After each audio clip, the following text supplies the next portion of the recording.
ফরিদপুর জেলার শহীদ পরিবারগুলো থমকে আছে জুলাই আন্দোলনের বিভীষিকাময় দিনগুলোর কথা মনে করে।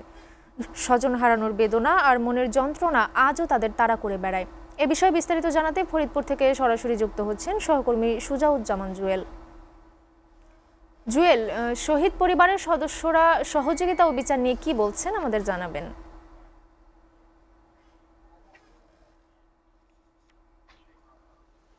কৃষিতা, আপনি যেমনটি বলছিলেন যে গত একটি বছর কিন্তু পেরিয়ে গেছে ছাত্র জনতার যে বৈষম্য বিরোধী ছাত্র জনতার আন্দোলনে এই বাংলাদেশ নতুন বাংলাদেশ যে বিনির্মাণে যে স্বপ্ন নিয়ে যে আন্দোলন হয়েছিল সেই আন্দোলনের পরপর কিন্তু একটি পরিবেশ তৈরি হয়েছে। তবে শহীদ পরিবারের অর্থাৎ ফরিদপুরের কিন্তু বিভিন্ন জায়গায় বাংলাদেশের বিভিন্ন জায়গায় কিন্তু মোট 7 জন শহীদ হয় সেই ঘটনায় এবং প্রায় দেড়শো যে মানুষ যে ছাত্র জনতা আছে সেখানে কিন্তু আহত হয়। সেই 7 জন যে শহীদ হয় সেই শহীদের ফরিদপুরের দুপুরের পর যে শহীদ হয় শামচু ড্রাইভার অর্থাৎ একটি পরিবহনের তিনি ড্রাইভার ছিলেন এবং তিনি কিন্তু একমাত্র ব্যক্তি যিনি ফরিদপুরে নিহত হন এবং নিহত হওয়ার পরে সেই পরিবারটি যে বাসা সেই বাসার কিন্তু আমি সামনে দাঁড়ানো এই সামনেই কিন্তু তার বাসা শামচু ড্রাইভারের বাসা এবং এই বাসায় কিন্তু তিনি খুব আসলে গত একটি বছর অসহায় ভাবে তিনি দিন যাপন করতেছেন। তার সাথে আমি সেই শামচু ড্রাইভার যে স্ত্রী আছেন তার সাথে আমরা কথা বলেছি। তিনি বলেছেন যে আসলে গত একটি বছর তার বেদনা বহু যে দিন তিনি প্রতিটি দিন পার করছেন। এছাড়া তিনি বলছেন যে তিনি একটি মামলা হয়েছে যে মামলার প্রতিনিয়ত যে কোর্টের যে যেতে হয় এবং কোর্টে যে মামলায় দাঁড়িয়ে তাকে যে উপস্থিত হতে হয় এটি তার কাছে একটি কষ্ট মনে হয়। এছাড়া অর্থনৈতিক যে বিষয় আছে সেটিও কিন্তু তিনি জানিয়েছেন।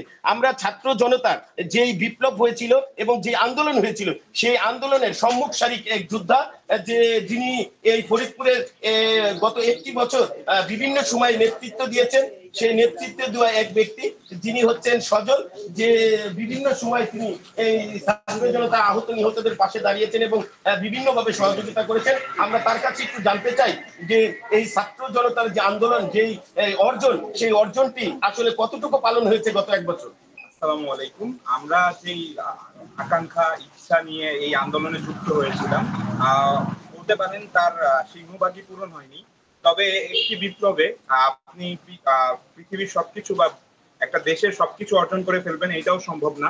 তারপরেও যতটুকু অর্জন হয়েছে সামনে আরো অর্জন হবে, না হলে আবারও বিপ্লব সংগঠিত হবে, এটাই আমার বিশ্বাস। আর প্রথমত আমরা প্রথম থেকেই শহীদ পরিবার, ফরিদপুরে 7টি শহীদ পরিবার আছে এবং বাংলাদেশের সবচেয়ে কম বয়সী শহীদ ফরিদপুরের তাহাত ভাঙাবাড়ি। তো তাদের পাশে আমরা দাঁড়ানোর চেষ্টা করেছি আমাদের ক্ষুদ্র সামর্থ্য নিয়ে এবং আমরা দেখেছি যে তাদের পরিবারগুলো একমাত্র উপার্জনক্ষম ব্যক্তি হারিয়ে তারা দিশেহারা হয়ে পড়েছে এবং আমরা একটি পরিবারের গার্ডিয়ানের শূন্যতা কখনোই পূরণ করতে পারি না। তবুও আমরা চেষ্টা করেছি বৈষম্য বিরোধী ছাত্র আন্দোলন ফরিদপুর জেলা সবসময় তাদের খোঁজ খবর নিতে এবং আমাদের জেলায় গ্যাজেটভুক্ত প্রায় 140 জন আহত রয়েছে।